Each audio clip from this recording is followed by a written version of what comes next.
தினம் ஒரு திருக்குறள். அறத்துப்பால் பாயிரம். இல்லறவியல். 19வது அதிகாரம். புறம் கூறாமை. 187வது குறள்.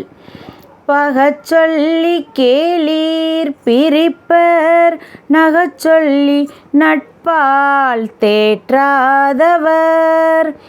இந்த குறளின் விளக்கம்: மகிழ்ச்சியாக பேசி நட்பு கொள்ளுதல் நன்மை என்று தெரியாதவரே பிறர் தம்மை விட்டு விலகுமாறு பழித்து பேசி தமக்குள்ள நண்பரையும் பிரித்து விடுவர்.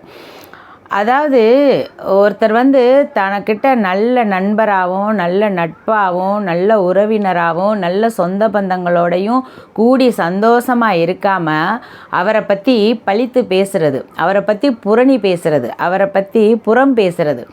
அதாவது இப்போ நம்ம வீட்டுக்கு ஒரு உறவினரோ ஒரு நண்பரோ வந்திருக்காங்க அப்படின்னா அவருக்கு முகத்துக்கு நேரம் எதையும் சொல்லாமல் அவர் போனதுக்கப்புறம் அவரை என்னென்ன குறை பேச முடியுமோ அவர் பேசாததையும் அவர் சிந்திக்காததையும் அவர் சொல்லாததையும் அவர் உட்கார்ந்த இடத்த கூட ஒரு குறை பேசுகிறது. அவர் இப்படி உட்கார்ந்தாரு, அப்படி உட்கார்ந்தாரு, இதை பேசினார், அதை பேசினார், அந்த மாதிரி புரணி பேசி அந்த புரணி அவர் காதுக்கு எப்படியாவது போயிடும். அந்த நட்பையே நம்ம இழந்துடுறது, அந்த உறவையே, அந்த நல்ல ஒரு சொந்த பந்தத்தையே நம்ம இழந்துருவோம்.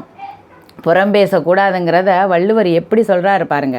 அது நல்ல நட்பையே இழந்துருவோமா, நல்ல உறவையே இழந்துருவோமா, நல்ல நண்பரையே நம்ம பிரிச்சுட்ருவோமா.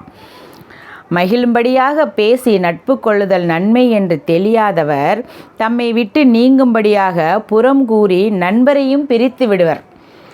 புறம் பேசியே புரணி பேசியே நல்ல நண்பரையும் பிரிச்சுருவாங்களாம். அதனால் அவங்க வாழ்க்கை ஃபுல்லாக தனியாக தான் நிற்பாங்க. கூடி மகிழுமாறு இனியன பேசி நட்பை வளர்க்க தெரியாதவர் புறம் பேசி நண்பர்களையும் பிரித்து விடுவர்.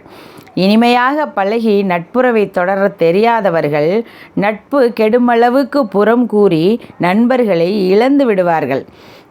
நல்லதையும் சந்தோஷத்தையும் மகிழ்ச்சியையும் பேசி ஒரு நட்பை வளர்க்காம அவங்கள பற்றியே புறம் பேசி நல்ல நண்பர், நல்ல சொந்த பந்தம் எல்லாத்தையுமே இழந்துருவாங்களாம். இந்த புரணி பேசுகிறதுனாலையும் புறம் பேசுகிறதுனாலையும்.